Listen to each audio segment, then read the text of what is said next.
Maayong aga mga kauturan kag kaabyanan, ini si brother ninyo Nar Madira Aguilar, kag sinigid nga takna, alas 10:30 hasta alas 11:30 sa aga, mag-oopdanay naman kita diri sa aton programa sa kahanginan, ang oras sang inspirasyon.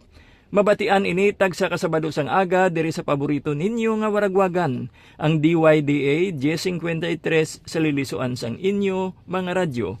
Kag nangin posible ang aton nga pag-opdanay sa sining programa naton sa subong adlaw nga edisyon paagi sa ang Dios Gugma Network.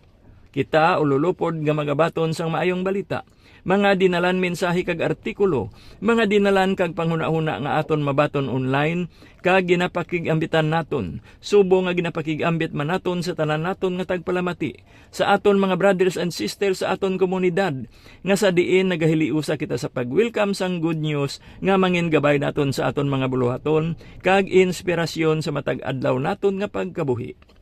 Ginatamyaw naton ang tanan-tanan sa aton komunidad.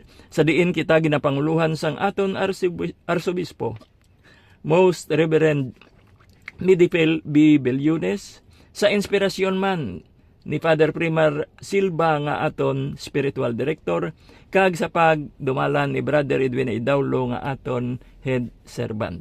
Siya ginaupdan sang iya bugos nga panimalay nan Diocese Lia, kag sang mga kabataan kag kaapuhan. Kag subong man sang mga brothers and sisters naton nga tagpatigayon sang aton nga nanarisari nga mga ministriya sa komunidad, kag sa ila didto sa mga duog nga may mga chapters kita kag malambutan sang aton nga presensya. Karon aton na nga pagapangamuyoon ang matag-adlaw nga paghalad sang kaugalingon. Sa ngalan sang Amay, sang Anak, kag sang Espiritu Santo. Amen.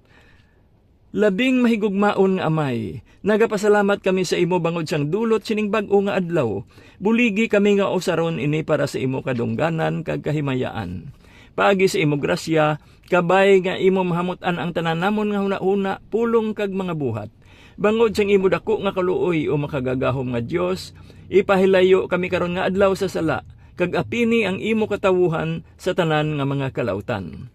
Kabay nga ang balaan nga Birhen Maria, iloy sang amon manluluwas, mag-amlig sa amon sa iya dayon nga pagtabang, kag paagi sa iya mga pag-ampo, kag sa bulig sang tanan nga mga santos, magpabilin kami nga maukod sa pagbuhat sing kaayuhan para sa imo lamang. Ining mga kaayuhan amon ginapangayo, paagi kay Hesukristo nga imo anak kag amon manluluwas. Amen. Sa ngalan sang Amay, sang Anak, kag sang Espiritu Santo. Amen.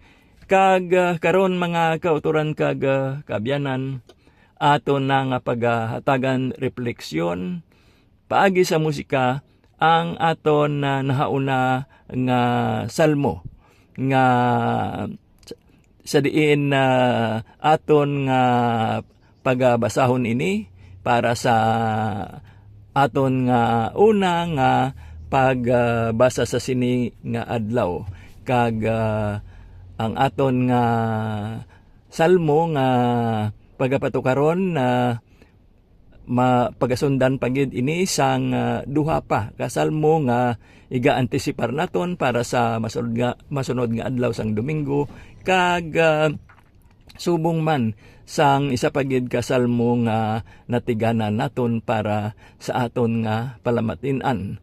Kag ang aton nga closing song and prayer, aton nga pasakupan sa inogtakop na nga bahin sang o kontinion sang aton nga programa.